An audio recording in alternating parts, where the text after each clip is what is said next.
श्री स्वामी समर्थ. जयशंकर. 8 सप्टेंबरपासून पितृपक्ष चालू होतो.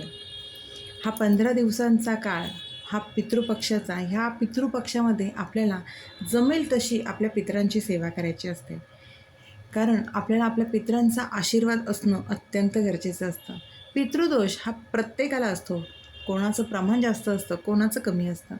त्यामुळे प्रत्येकाने आपल्या आयुष्यात आपल्या पितरांची सेवा करणं गरजेचं आहे. या 15 दिवसातच आपली सेवा मर्यादित न ठेवता ती खरं आयुष्यभर आपण आपल्या पितरांची सेवा करावी. छोटे मोठे उपाय असतात, पण ते खूप प्रभावीही असतात. त्याचा हळूहळू का होईना आपल्या आयुष्यात नक्कीच प्रभाव दिसायला सुरुवात होत असते. पितृदोषाची लक्षणं ही लक्षणं म्हणजे काय असतात, तर आपल्या आयुष्यामध्ये अनेक अडचणी येत असतात. आपली कुठलीच कामं ही वेळेवर होत नाही. प्रत्येक कामामध्ये अडथळे येत असतात. लग्न जमण्यामध्ये पण अडचणी येतात. संतती प्राप्तीसाठीही अडथळे येत असतात. घरातली व्यक्ती व्यसनाधीन होत असते. घरात मुलगा वडील यांचं पटत नसतं. सतत कलह होत असतात. नोकरी धंद्यामध्ये अडचणी येत असतात. उद्योगधंदे असेल तर तेही नीट चालत नाही. असे अनेक प्रकारचे अडचणी या पितृदोषामुळे आपल्यामध्ये, आपल्या घरात, आपल्या आयुष्यात येत असतात. याच अडचणी दूर सरण्यासाठी आपल्याला आपल्या पितरांना खुश ठेवणं गरजेचं असतं, प्रसन्न ठेवणं गरजेचं असतं.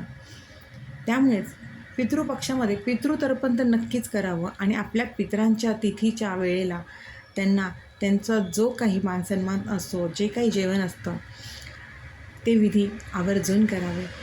पण तसंच या पितृपक्षामध्ये रोज करण्याची सेवा म्हणजे पिंपळाच्या झाडाखाली मोहरीचा दिवा आवर्जून लावावा. कारण पिंपळाचं झाडाला पितरांचं महत्त्व दिलेलं आहे आणि विष्णू लक्ष्मीचंही महत्त्व दिलेलं आहे. पण या पितृपक्षामध्ये पिंपळाच्या झाडाखाली मोहरीचा दिवा आवर्जून लावावा.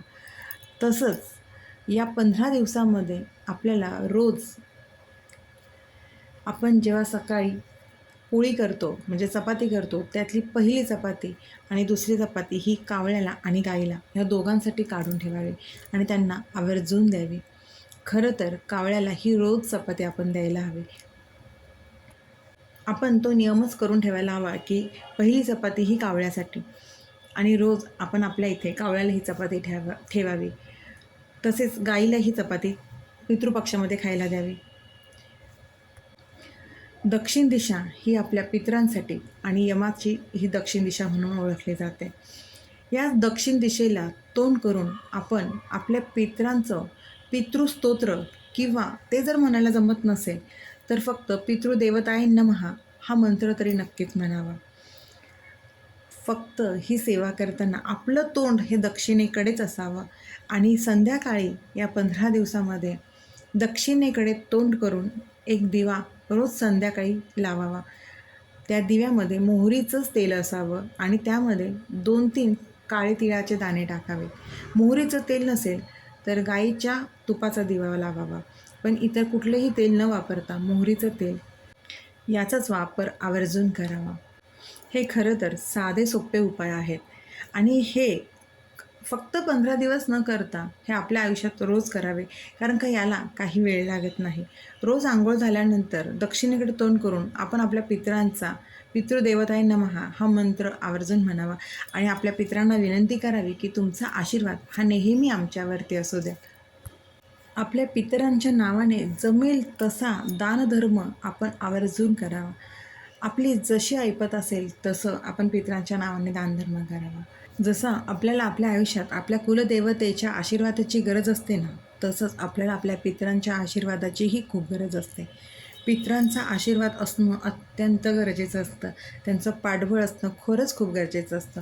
पितरांचे आशीर्वाद जर आपल्याला असतील ना, तर आपल्या आयुष्यात ज्या अडचणी येतात त्या खरंच दूर होत असतात.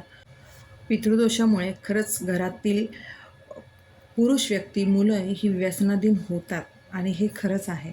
त्यामुळे पितरांची सेवा करा आणि ह्या सगळ्यातनं बाहेर पडा आणि पितरांचा आशीर्वाद घ्या. आपले पितृ ह्याच्यातनं आपल्याला अलगद बाहेर काढतात. त्यांचा आशीर्वाद मिळणं खरंच खूप गरजेचं असतं.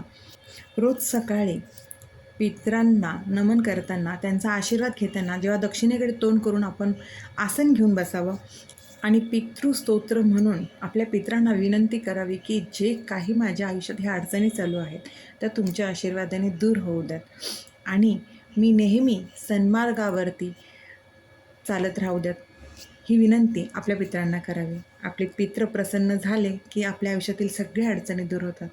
आणि ह्या पितृपक्षामध्ये पितृस्तोत्र हे नक्की वाचावं. आपल्या नित्यसेवेमध्ये नित्यसेवेचे जे पुस्तक आहे त्यामध्ये पितृस्तोत्र आहे आणि पितृतर्पण हेही आवर्जून करावे. त्यामुळे जमेल तशी साधी सोपी सेवा करा आणि आपल्या पितरांचा आशीर्वाद मिळवून घ्या.